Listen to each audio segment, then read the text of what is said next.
is Ed Walters. Some call Ed a clever con man. Others believe he's a walking magnet who has a knack for attracting the attention of aliens. Recently, I went to Gulf Breeze, Florida, and investigated this contractor who's turned into a UFO prophet. Ed Walters is personally responsible for the most remarkable photographs and videotapes of UFOs ever filmed. For example, this dramatic footage shot in November of 1993. At that moment, I dove to the ground to try to make myself a little bit smaller target. Filmed it for about a minute and something. Even skeptical special effects experts are baffled. I don't think that this shows conclusive proof that there is some unidentified alien craft hanging on the horizon, but by the same token, analyzing this footage, I can't disprove that. For the person who says this is all an elaborate hoax, I just have to shake my head and recognize that this cannot be anything other than what it is. There's something real, something flying around in our airspace, and we don't know what it is, but we're trying to figure it out. Why it is so important to some people not to allow for the possibility, I don't know. It was here, just last April, in these blue waters of Gulf Breeze, Florida, that Ed Walters saw and photographed some sort of strange craft hovering near the beach. This dramatic event marks only the most recent in a series of encounters that stretches back to 1987. Ed Walters used to be a contractor. Today, he's a phenomenon, author, guest star on numerous television shows, and a popular target for UFO skeptics. It all began with his first encounter in November of 1987. I was struck by this beam, and momentarily had the sensation of being lifted, but then moments later was released and dropped. Your viewer can look and say, oh yeah, this guy's been hit by a blue beam. I hear it and I go, yeah, that's crazy, but that happened. In late 1987, Ed decided to go public with his remarkable collection of Polaroids. He gave the photographs to local editor Dwayne Cook. At first skeptical, Cook decided to publish the photographs after other eyewitnesses began to appear. Not only my parents, but several other respected people in Gulf Breeze had come forward and said they had seen it that same night and described it and said it was the same thing he'd gotten pictures of. Dwayne submitted the photos to Dr. Robert Nathan, an image analyst at NASA's Jet Propulsion Laboratory in Pasadena, California. There's nothing that I can prove which establishes that these pictures are artificial.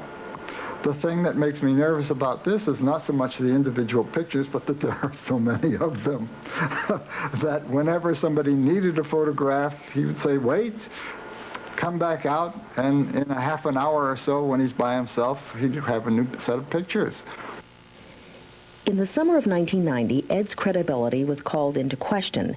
A teenager named Tommy Smith told the media that he had helped Walters fake the UFO photos. Ed claims that he was the victim of a clumsy prank. No debunker, anybody around the area, has taken any lie detector test except for me.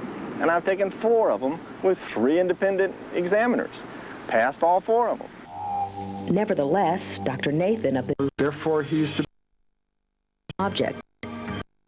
After flying across the screen, Ed's UFO seems to stop in midair, once again in slow motion. Now, here's the footage filmed by the other photographer a few months. These pictures were shot in January of '94. I was at my house at the time and grabbed my large camera, 35 millimeter with a 220 millimeter zoom, and ran outside to shoot the UFO.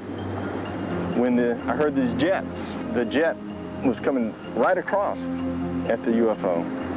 And I hit the shutter button again, and later, I was amazed to see that I had managed to catch the UFO as the jet crossed right in front of the UFO.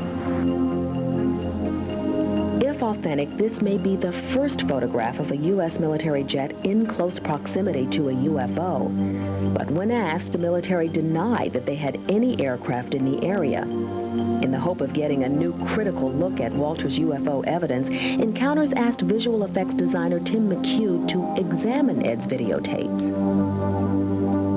If we were to try to create a shot like this from scratch, what we'd have to do is go out and use a camera where all the panning and tilting information could be recorded, played back at a later date, and use that information to then shoot the UFO and composite it into the scene.